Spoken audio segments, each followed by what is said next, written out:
Assalamualaikum warahmatullahi wabarakatuh. Salam sejahtera semuanya. Halo teman-teman, kita balik lagi ke perpajakan 2. Di sini kita bakal ngebahas PR pertemuan 6 dan 7. Nah, sebelum kita masuk lebih dalam lagi atau membahas lebih dalam lagi, kita bakal cari tahu nih pengertian tentang pekerjaan bebas, usahawan, dan karyawan. Supaya kita throwback lagi ya gitu, bisa lebih ngerti lagi sebelum kita menjawab soal-soal di bawah ini. Jadi singkatnya karyawan itu belum ada. Karyawan itu secara singkat itu orang yang digaji gitu. Ada atasan lah gitu lah. Lebih jelasnya.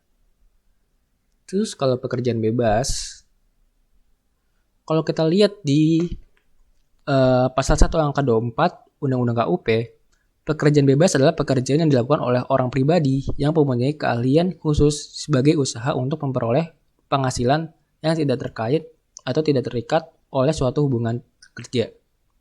Nah, jasa sehubungan dengan pekerjaan bebas meliputi itu di PP 23 tahun 2018. Itu kalian bisa lihat sendiri.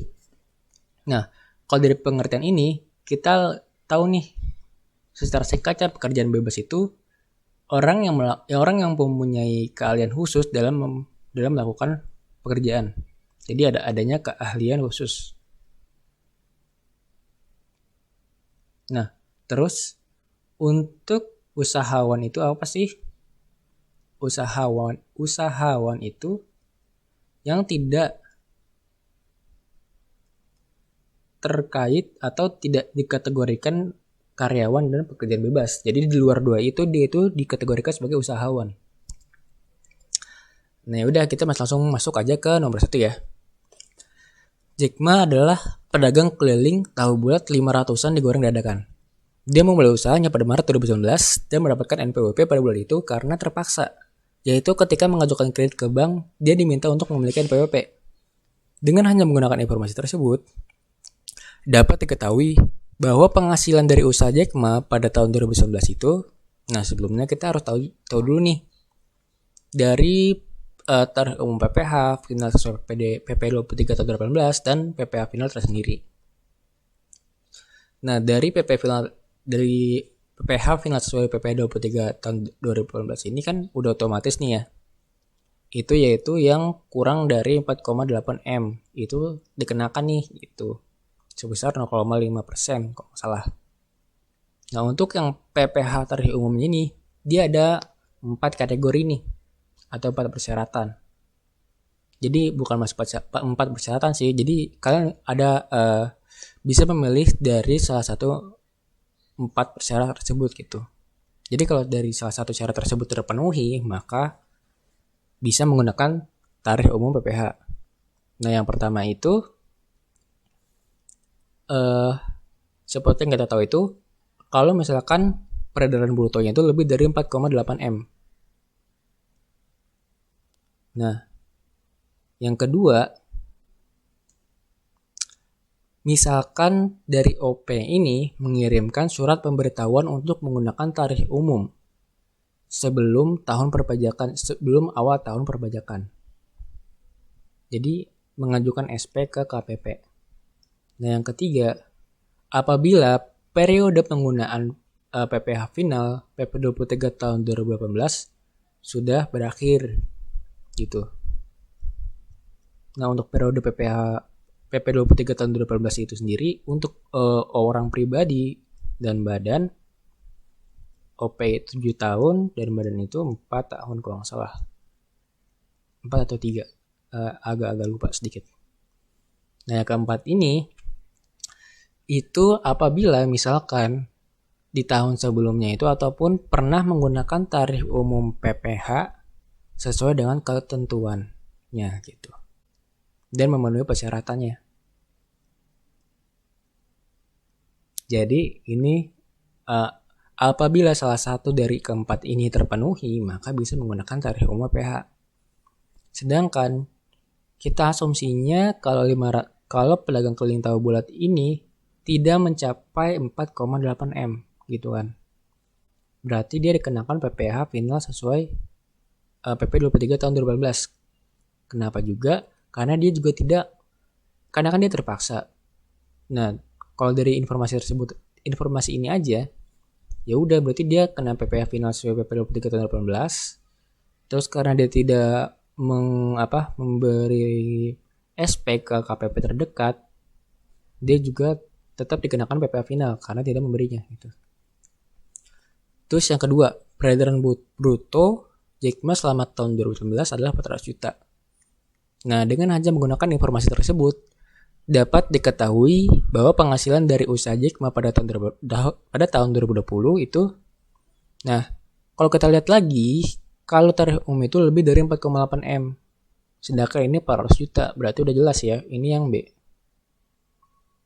Terus yang ketiga, dengan suntikan dana yang sangat besar dari pemodal, Jack Ma dapat mengembangkan bisnisnya dan bisa mengarahkan puluhan mobil pick up untuk menjual tahu bulat pada 2020 sampai dengan Juni 2020 saja. Omsetnya sudah mencapai 4,95 M. Tetapi dari Januari sampai dengan Juni 2020, dia selalu menghitung kewajiban pajaknya sesuai ketentuan PP 23 tahun 2018. Nah, penghasilan Jack Ma dari usaha tahu pada bulan Juli sampai dengan Desember 2020 itu, nah, kita bedah dulu nih. Untuk penggunaan tarif umum PPh itu, kalau misalkan untuk ini terkait SP ya, surat pemberitahuan.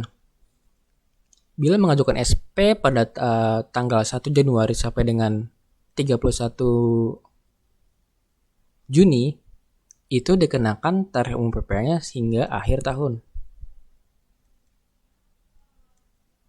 Tapi misalkan dari Juli sampai 31 Desember, dia mengajukannya, maka dikenakannya di awal tahun perpajakan. Nah, untuk yang 1 Januari dikenakan, atau yang terdaftar pada 1 Januari ya dikenakannya pada awal tahun perpajakan, yaitu 1 Januari. Jadi, kalau kita lihat di sini, dia ini menggunakan PP 23 tahun 2018, tetapi dia nggak bilang nih kalau dia mengirim atau dia menerbitkan surat pemberitahuan ke KPP. Berarti dia tetap menggunakan PPh final sesuai PP 23 tahun 2018.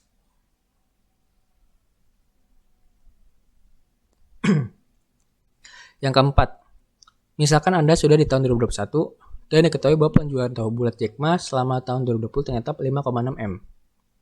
Nah, penghasilan Jack Ma dari usaha tahu bulat pada tahun 2021 ini, karena dia lebih dari 4,8 M, dia ini dikenakan tarif umum PH gitu. Lebih gampang begitu ya. Kalau dari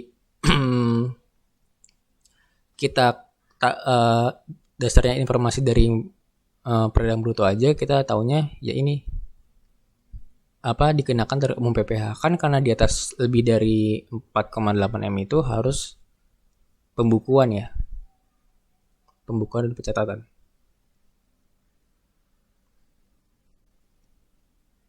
gitu.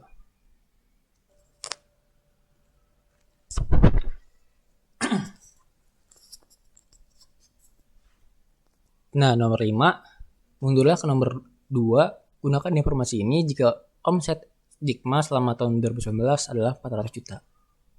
Nah, dan Jack Ma menyampaikan pembaruan ke KPP pada tanggal 22 Desember 2019 bahwa tahun 2020 dia akan menggunakan tarif umum. Nah, penghasilan pada tahun 2020 akan, kalau kita lihat lagi ke atas, kita lihat nih, dia 22 Desember, sedangkan ini bulan 7 sampai dengan 31 Desember itu dikenakannya di awal tahun berikutnya. Berarti pada tahun 2020 dia akan dikenakan tarif umum PPh gitu. Nah, nomor 6, pada tahun 2020 Jack Ma telah berhak menggunakan tarif umum. Dan ternyata omset tahun 2020 turun drastis karena wabah. Maka pada tahun 2021 penghasilan Jack Ma dari usaha tahu bulat. Nah, kalau kita lihat sebenarnya ini bisa digunakan beberapa asumsi gitu, tapi yang lebih pastinya itu kalau kita lihat di tarif umum PPh syaratnya itu kan 4,8 M, lebih dari 4,8 M, adanya surat pemberitahuan di tahun sebelumnya, periode pemakaian PP 23 tahun 2018 itu udah habis, dan atau pernah memakai tarif umum PPh sesuai ketentuan. Nah, kalau yang ini berarti kan kalau kita lihat ya lebih jelasnya dia yang ke nomor 4, yaitu pernah atau telah berhak menggunakan tarif umum. Berarti kan dia pernah menggunakan tarif umum di tahun 2020. Berarti 2021 itu dia masih dikenakan tarif umum PPh. Atau mungkin kalau kita lihat kalau misalkan dari wabah nih gitu kan. Terus kurang dari 4,8 M. Nah, dia juga bisa sih dikenakan PPh final sesuai PP 23 tahun 2018. Tapi lebih tepatnya dikenakan tarif umum PPh gitu.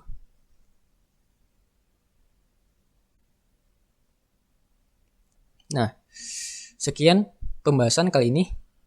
Nah, apabila kalian masih kurang yakin dengan jawaban yang saya berikan atas pembahasan ini, kalian bisa nih komen di bawah, terus kasih alasan kalian sendiri, nomor berapa yang kalian merasa kurang yakin benar atau gimana gitu, dan kasih opini kalian dengan didasarin dengan ketentuan yang berlaku gitu. Misalkan nomor 5 salah aturan tuh PPh final tersendiri, terus kasih tahu tuh PPh final tersendirinya itu bagaimana dan alasannya apa. Ntar insya Allah juga bakal ku komen gitu, kayak oh iya bener nih gitu. Jadi ada disclaimer atau gimana terkait pembenaran atau kesalahan terkait jawaban yang telah aku berikan. Jadi mungkin seperti itu. Sekian materi yang telah aku sampaikan, pembahasan kali ini yang aku sampaikan. Maaf apabila ada kesalahan dalam pengucapan dan tutur kata. Dan terima kasih telah menonton. Semoga bermanfaat bagi kalian semua dan juga bagi aku. Terima kasih. Wassalamualaikum warahmatullahi wabarakatuh.